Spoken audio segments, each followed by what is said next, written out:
Hello everyone, welcome to Astro's Biology.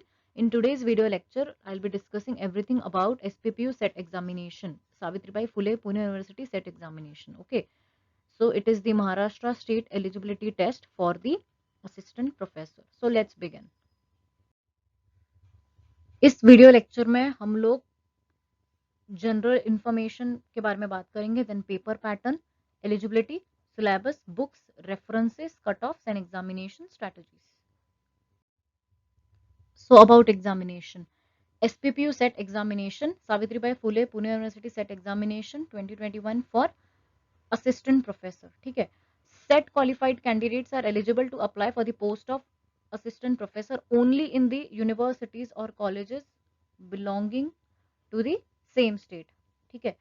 अगर आपको महाराष्ट्र के बाहर कोई कॉलेज या यूनिवर्सिटी है वहां अप्लाई करना है और आप SPPU सेट क्वालिफाइड हो तो आप अप्लाई नहीं कर सकते. ठीक है. Then the date of the examination है 26 ऑफ सितंबर, इसी महीने के 26 तारीख को. ठीक है. Then the admit cards will be available on the 16th. ठीक है. तो 16 को आपको एडमिट कार्ड मिल जाएगा. Okay, so paper pattern. Paper consist of 2 papers और दोनों ही जो पेपर्स है उसमें MCQs टाइप क्वेश्चंस आएंगे. Okay. It will be held on the day of examination in 2 different sessions. ठीक है, without any break. तो पेपर 1 जो है उसमें 50 क्वेश्चंस है, देन पेपर 2 में 100 क्वेश्चंस है. Each question consist of 2 marks. So 50 into 2 is 100 and 100 into 2 is 200. So 300 marks का एग्जामिनेशन है. ठीक है. जो पेपर 1 है उसका ड्यूरेशन 1 आवर है और जो पेपर 2 है उसका ड्यूरेशन 2 आवर्स है. ठीक है. तो पेपर 1 जो है वो जनरल नेचर का होगा. वो आपका टीचिंग और रिसर्च एप्टीट्यूड को टेस्ट करने के लिए डिजाइन किया जाएगा. ठीक है.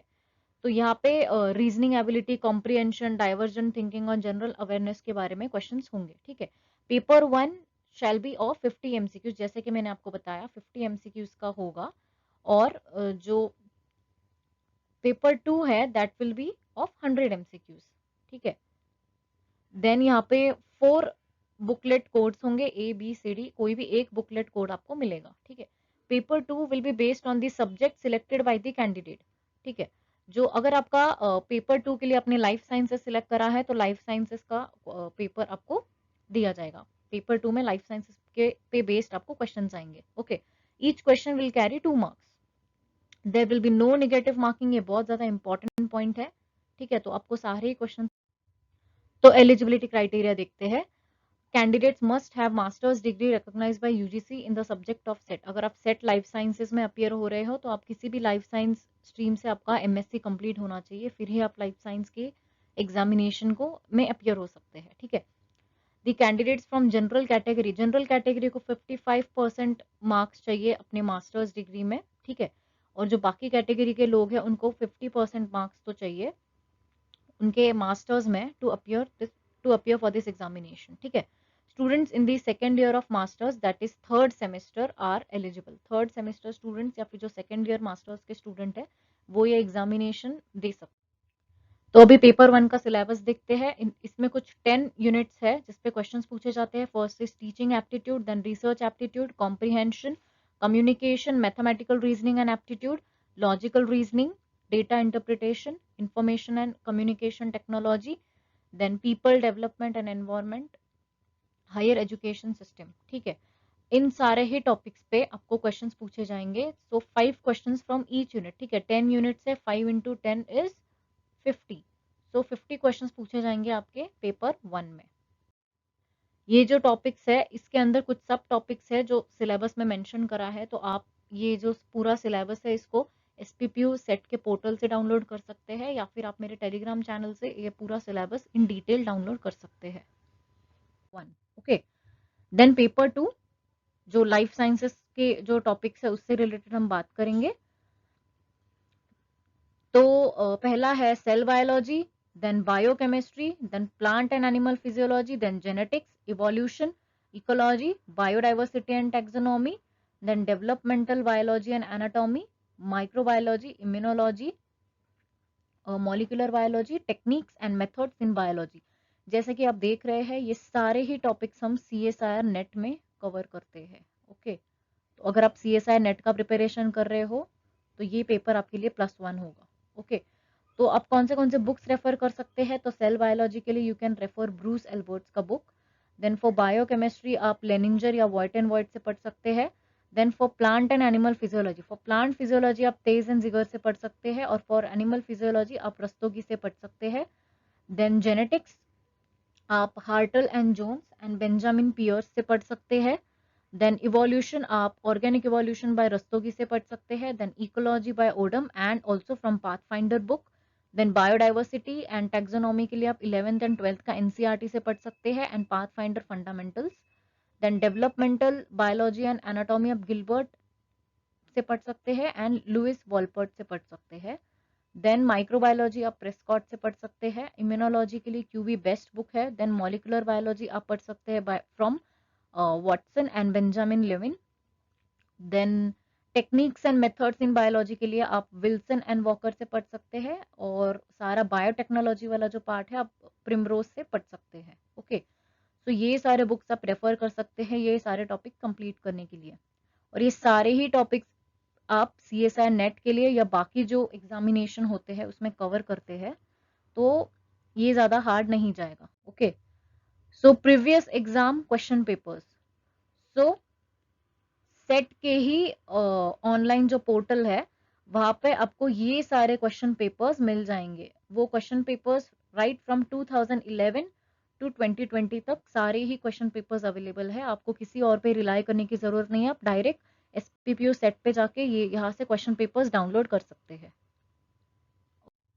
ओके, तो यहाँ पे अभी हम कट ऑफ्स के बारे में डिस्कस करेंगे। ठीक है, तो आपको 40% एग्रीगेट मार्क्स चाहिए दोनों ही पेपर के मिला के। ठीक है, फॉर ओपन ऑर्फन या ओपन EWS कैटेगरी से हो तो आप। ठीक है, तो दोनों ही पेपर में अगर आपको 40% के ऊपर है तो ही आपको कंसिडर किया जाएगा आगे के इवैल्यूएशन के लिए। ठीक है, और अगर आप दूसरे कैटेगरीज या बाकी कैटेगरीज को बिलोंग करते हैं तो आपको 35% एग्रीगेट मार्क्स चाहिए दोनों ही पेपर में। ठीक है, मियरली स्कोरिंग 40% मार्क्स आपको गारंटी नहीं देता है कि आप पेपर क्वालिफाई करेंगे, लेकिन अगर आप 40% मार्क्स स्कोर करते हैं तो आपको कंसिडर किया जाएगा। आगे जो 40% वाले जो ऊपर बच्चे हैं उन्हीं में से जो टॉप स्टूडेंट्स हैं उनको सिलेक्ट किया जाएगा। ठीक है, जैसे अभी हम ये 2020 का जो डेटा है इसको देखते हैं, तो टोटल कैंडिडेट्स अपियर थे अराउंड 61,000 थे। ठीक है, उसमें से कितने बच्चे क्वालिफाई हुए? उसमें से अराउंड 4,000 स्टूडेंट्स क्वालिफाई हुए, which is 6.73%, that is 6 to 7%। ठीक है, जो टॉप 6 to 7% है वो इन्हीं बच्चों में से निकाला जाएगा। जो 40% है वो ओपन कैटेगरी से और बाकी कैटेगरी से 35% है। ठीक है, तो आपको एटलीस्ट 55% मार्क्स चाहिए। ठीक है, अगर आपको प्रॉपर एग्जामिनेशन क्वालिफाई करना है। ठीक है, ठीक है, अभी हम 2020 का जो कट ऑफ है उसे एनालाइज करेंगे। ठीक है, अभी हम लाइफ साइंस पे ही फोकस करेंगे। तो 52.67 मार्क्स जो है वो 52.67% जो है वो चाहिए थे आपको ओपन कैटेगरी से 2020 का एग्जामिनेशन क्वालिफाई करने के लिए, विच इज 158 मार्क्स। ठीक है, अगर आप SC कैटेगरी से हो तो आपको 134 मार्क्स चाहिए थे, ST कैटेगरी वालों को 128, then for OBC 144, then for SBC 142, then DTA VJ आपको 130, देन NTB आपको 136, देन NTC आपको 140, देन NTD आपको 140 ही, देन ऑर्फन के लिए 0, देन ओपन अगर आप ओपन और EWS से है तो आपको 146 मार्क्स चाहिए थे। ठीक है, तो जैसे कि आप देख सकते हैं 2020 के लिए आपको अराउंड 53% मार्क्स चाहिए थे। ठीक है, ओपन कैटेगरी से सेट क्वालिफाई करने के लिए। लेकिन अगर आप 2019 का डेटा देखते हैं तो आपको अराउंड 54% मार्क्स चाहिए थे जनरल कैटेगरी से क्वालिफाई करने के लिए। तो यू कैन से कि आपको अराउंड 55% मार्क्स तो चाहिए ही चाहिए टू क्वालिफाई सेट एग्जामिनेशन आराम से। ठीक है, तो 55% मार्क्स, अगर पेपर बहुत ही ज़्यादा इजी है तो आपको मे बी 55% से भी ज़्यादा मार्क्स लगे एग्जाम क्वालिफाई करने के लिए। तो जनरल का 2019 का 162 मार्क्स चाहिए थे आपको ये एग्जाम क्वालिफाई करने के लिए, ठीक है। तो अगर आपका स्कोर 55% है या फिर उससे ऊपर है तो यू कैन श्योरली से कि आपका ये एग्जामिनेशन क्वालिफाई हो जाएगा, ठीक है। तो अभी हम स्ट्रैटेजीज डिस्कस करेंगे टू क्रैक दिस एग्जामिनेशन, ठीक है। आपका जो एग्जामिनेशन है वो 26 ऑफ सितंबर में है, ठीक है। Around 25 days are left for the examination. ये जो एग्जामिनेशन ये ऑफलाइन है, 10 to 11 पेपर 1 और 11:30 to 1:30 पेपर 2। आपको सारे ही क्वेश्चंस ट्वाइस या थ्राइस रीड करने हैं बिफोर अटेम्प्टिंग, क्योंकि क्वेश्चंस बहुत ही ज़्यादा इजी है। हाफ क्वेश्चन या एक ही बार क्वेश्चन पढ़ के आप उसमें गड़बड़ करके आ सकते हो, इसलिए आपको 2 या 3 बार क्वेश्चंस रीड करना है before attempting. Okay, attempt all the questions, आपको सारे ही क्वेश्चंस अटेम्प्ट करने हैं, ठीक है, because there is no negative marking. आपको जो स्कोर है वो 160 to 170 मार्क्स चाहिए to qualify, that is around 55%, जैसे कि मैंने आपको बताया। तो अगर आप का प्रिपरेशन इतना नहीं है, ठीक है, अगर आप पार्ट ए में 50 क्वेश्चंस को अटेम्प्ट करते हैं जिसमें से आपके 25 क्वेश्चंस राइट आते हैं, तो इधर आपके 50 मार्क्स हो गए, क्योंकि each question consist of 2 marks. अगर आप पेपर 2 में 100 क्वेश्चंस अटेम्प्ट करते हैं, उसमें से 60 क्वेश्चंस आपके राइट आते हैं, तो आपको मिलते हैं 120 मार्क्स। तो टोटल 170 मार्क्स आपके हो जाते हैं, विच इज 55%। अगर इतना भी आप स्कोर कर लेते हो तो आपका ये एग्जामिनेशन आराम से क्वालिफाई हो जाएगा, ठीक है। फिर भी पेपर के डिफिकल्टी लेवल पे बहुत ज़्यादा चीज़ें डिपेंड करती है। अगर डिफिकल्टी लेवल बहुत ज़्यादा हाई है तो आपका 50% मार्क्स भी आता है तो भी आप शायद आप क्वालिफाई कर जाए, और अगर पेपर बहुत ही ज़्यादा इजी आता है तो मे बी आपको 55% से भी ज़्यादा मार्क्स स्कोर करना पड़े, ठीक है। आपको सेम स्टडी मटेरियल यूज करना है जो अपने CSIR net DBT JRF and other examinations के लिए यूज करा है। एवरी 3 डेज आपको एक तो भी क्वेश्चन पेपर सॉल्व करना है और खुद को एनालाइज करना है, ठीक है। Study nicely for about 15 to 20 days, ठीक है। मतलब यहाँ पे आपको रिवीजन करना है और उसके शॉर्ट नोट्स बनाने हैं, ठीक है। वो शॉर्ट नोट्स को आप 1 week before the examination revise कर सकते हैं। रिवीजन तो बहुत मस्ट है ये एग्जामिनेशन के लिए। आप ये एग्जामिनेशन आराम से क्वालिफाई कर सकते हैं, ठीक है। All the best guys. For more queries please email me on astersbiology@gmail.com, या फिर आप मुझे कमेंट सेक्शन में क्वेरीज पूछ सकते हैं।